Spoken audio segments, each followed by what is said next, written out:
આણંદ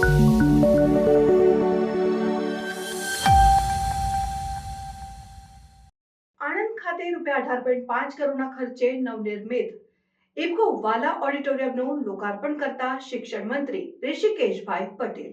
આણંદ ખાતે સરદાર પટેલ રાજમાર્ગ ઉપર સરદાર પટેલ યુનિવર્સિટી દ્વારા નિર્માણ કરવામાં આવેલ ઇફકો વાલા ઓડિટોરિયમનું શિક્ષણ મંત્રી ઋષિકેશભાઈ પટેલે ઉદ્ઘાટન કરતા જણાવ્યું હતું કે અખંડ ભારતના શિલ્પી સરદાર સાહેબ પૂજ્ય ભાઈકાકા જેવી મહાન વિભૂતિઓએ આ વિસ્તારના લોકોના સામાજિક, શૈક્ષણિક અને આર્થિક કલ્યાણ માટે આદરેલા શિક્ષણ સેવાના યજ્ઞના યોગદાનમાં એક છોગ ઉમેરાયું છે.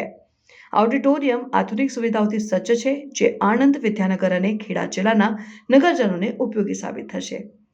ઓડિટોરિયમમાં ઉત્તમ પ્રકારની વ્યવસ્થાઓ સરદાર પટેલ યુનિવર્સિટી દ્વારા ઊભી કરવામાં આવી છે. ઓડિટોરિયમના નિર્માણમાં યુનિવર્સિટી તેમજ પદાધિકારીઓની મહેનત રંગ લાવી છે. ઓડિટોરિયમનો ઉપયોગ તંદુરસ્ત રીતે કરી આપણી સંસ્કૃતિનું જતન થાય તેવી મંત્રીશ્રીએ અપીલ કરી હતી.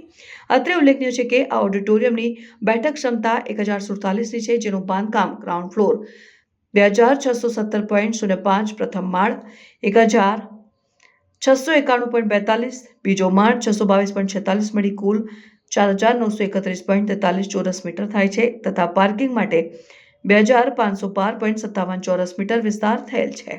કાર્યક્રમ પ્રારંભમાં સરદાર પટેલ યુનિવર્સિટીના કુલપતિ ડોક્ટર નિરંજન પટેલ સૌનો આવકાર કરીને આ ઓડિટોરિયમ ખાતે રાજ્ય સરકાર દ્વારા ₹16 કરોડ અને દાતાશ્રી ઇફકોવાલા દાતા પરિવાર દેવાંગભાઈ પટેલ દ્વારા ₹2.5 કરોડનું મતદાન આપવામાં આવ્યું છે, જેને કારણે આ આધુનિક ઓડિટોરિયમનું નિર્માણ થઈ શક્યું છે તેમ તેમણે જણાવ્યું. આ પ્રસંગે પૂર્વ ધારાસભ્ય શ્રી સંજયભાઈ પટેલ અગ્રણી, રાજેશભાઈ પટેલ, સુનિલભાઈ શાહ, જગતભાઈ પટેલ, નીરવભાઈ અમીન, વિવિધ યુનિવર્સિટીઓના કુલપતિઓ, કોલેજના પ્રિન્સિપલ તથા પ્રોફેસરો અને મોટી સંખ્યામાં વિદ્યાર્થીઓ ઉપસ્થિત રહ્યા હતા.